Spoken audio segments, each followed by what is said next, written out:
So my name is Paul Hailey. I'm the head of impact at responsAbility Investments. responsAbility is headquartered in Zurich, although I am actually based out of our Paris office. And what we are is we are a specialist in impact investing. So we are one of the biggest private investors within impact investing. And we manage around $3.5 billion worth of assets. We only do impact investing. We only do private debt and private equity, nothing listed. And we only invest in developing markets. And we primarily invest across three areas, which is financial inclusion, so microfinance, SME finance, climate finance, which is a mixture of renewable energy, energy efficiency, etc., and sustainable agriculture. So we invest across the agricultural value chain. And so this is basically what we do. We have about 15 or so different products, mostly funds, but some bonds that invest in that either finance or invest in companies in the developing world that have a positive impact. And so, of course, for us, the whole question of impact washing is actually pretty critical. It's something that's very close. The question of impact washing or greenwashing, it's something that we really want to address. Now, I will be honest with you, when it comes to the slides that I'm putting up for you here, I'm trying to give you a bit of a taste of how we've addressed the subject and how we how we view it as something that's pretty critical importance. Now, here what you're actually seeing is a slide that I presented earlier today, just talking about, well, what do we think of the big trends in the market right now? So we got a question from someone very senior to say, what's important for you? And these were the four topics that we listed. And the broader point I was trying to make was about, look, credible, robust kind of impact management and an approach to ESG is actually pretty critical now if you're in our space, if you're in sustainable finance space. And this is that, yes, everyone's worried about impact washing, and we'll talk in more detail in a moment, which is a variant on greenwashing. I think the name is pretty self-evident. But at the same time, you also have things like industry initiatives, and I'll explain what I mean by that. So initiatives within the impact investing industry, which are meant to respond to those concerns. And then you also have the upcoming EU regulation, which I understand you're going to have a presentation on that later. But it's worth pointing out that, again, this is partly something that's come up and that's been put in place, an enormous amount of time and effort that is really going to have a very big impact on the financial sector, especially in Zurich. And it's primarily motivated by the fear that basically people are trying to sell something as being impactful, as being green, when it actually isn't. So hence the fact that even if impact washing looks like it's only one of these four things, it's actually relevant to at least these and these. And to a certain extent, it's relevant here as well. And this last topic, I won't dwell on it, but it's the rise of the fact that you have more and more products that are a blend of private and public money, so money from development agencies. And the development agencies are very strict on impact management.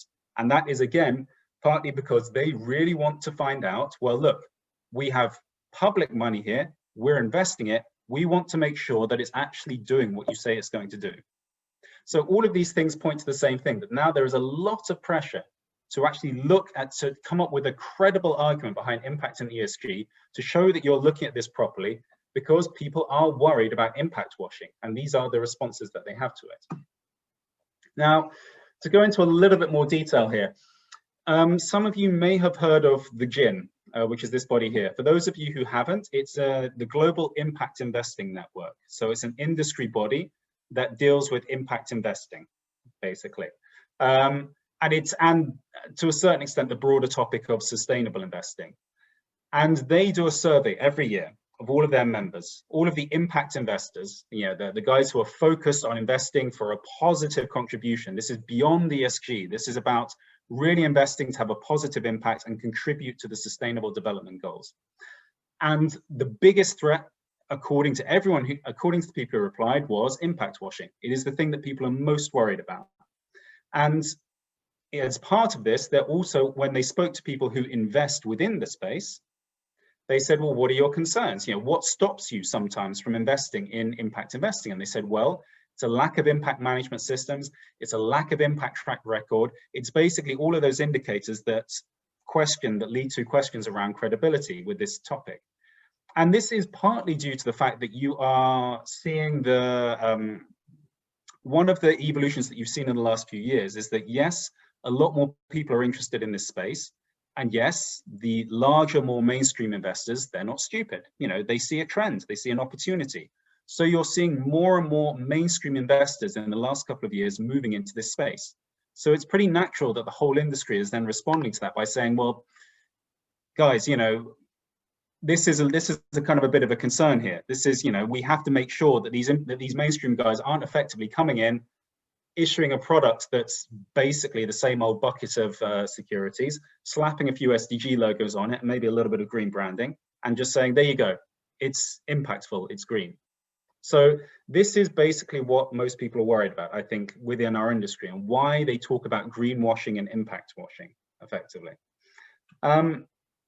Now, what are the answers to this? Well, one answer is one of the things that I've shown here. Now, this is a really kind of, if you want, a bit of an impact nerd's guide to how this works, okay? So I'm sure out there are kind of more detailed, kind of more general overviews.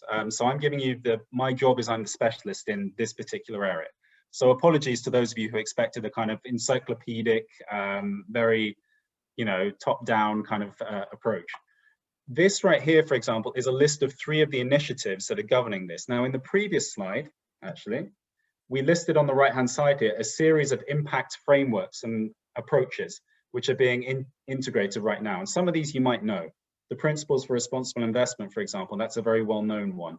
The Operating Principles for Impact Management, again, there's a lot of people who have signed up to those. And of course, we all know the Sustainable Development Goals. These are the systems that people have in place. For those of you who are interested at responsAbility, in one way or another, we've integrated most of the top ones here already into our impact system. But on a broader level, you have all of these initiatives that have been launched in the last couple of years within the space of impact investing to really look at this topic and say, you know, guys, if we want to really push back against impact washing, against greenwashing, how do we make sure that people are actually doing this properly?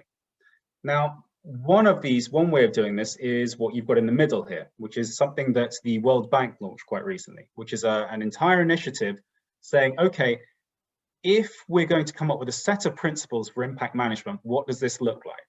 And so they brought these out. There are 9 principles. There are 100 or so different companies with $340 billion of impact investing assets that have signed up to this. Now, I don't expect you to read the tiny writing here. But effectively what this is a set of principles that are structured around the investment process. So it goes right the way through the investment process and says, okay, this is how you apply the impact principles across the investment process to ensure that you are actually properly doing what you say you're meant to be doing. And the last part here says that you should get some sort of independent verification of your methodology. Now, this is meant to be a spotter's guide, right? This presentation. So one thing I would say is that if you have, there are plenty of mainstream investors in this area, in this initiative rather. You'll see some names that you know. Now, they only have to do this on their impact investing assets, but already we're seeing plenty of people who invest in us putting this as an automatic question within their ESG questionnaires, within their impact questionnaires, saying, are you members? If we're going to invest in you, one of the things we want to know, are you a member of this initiative? If not, why not? So that's a clear sign to me that already this is an initiative that's getting a lot of traction, that people view as credible and people view as an important gateway. The second thing here is a little bit more conceptual, and this is around the idea that basically anytime someone comes up to you and says, this is my impact narrative, this is my impact strategy, this is how I describe impact and how I look at it, their response is, okay, if that's the case, if someone says to you, I have this product, I have this financial product, I have this investment that has impact, they should be able to describe and break that down across 5 dimensions here. And this is, what is the outcome occurring? What is the challenge that you're trying to address? Who is going to be benefiting from the investment you're doing? How much of an impact will you have? What is your contribution? And what is the risk that impact doesn't happen? Now, I know that probably all seems very conceptual to you, but again, this is a very standardized approach now. This has gone from starting a couple of years ago to being integrated into a lot of the questionnaires and things we're getting from investors now. So it's another very good way of kind of looking at an impact narrative, an idea, and saying, how do we break this down? How do we look at this? And then on the far left here, what you're seeing is specific to one topic. And this is a group of the development agencies have come up with a set of standards which says, because obviously, as you're aware, there are a lot of companies now, there are a lot of investors that are saying, we're having a positive impact on women and on gender equality. Again, this is an initiative that is set up to say, okay, we are going to define how a company, what is gender smart investing? What is gender lens investing? What are the minimum thresholds? How do we look at that? Again, this has become a very standardized approach. And the interesting thing is, these development agencies then said, and for any company that does pass this, they would be eligible for an initial $4.5 billion of funding, in total.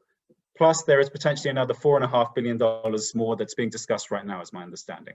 So they've actually put money behind this whole approach and program. So I think I've slightly run over, and I appreciate that I haven't left you with much of a conclusion there. I think what I was trying to put across here is that, look, impact washing and greenwashing, it's a problem that the industry is extremely aware of right now within sustainable finance and overall.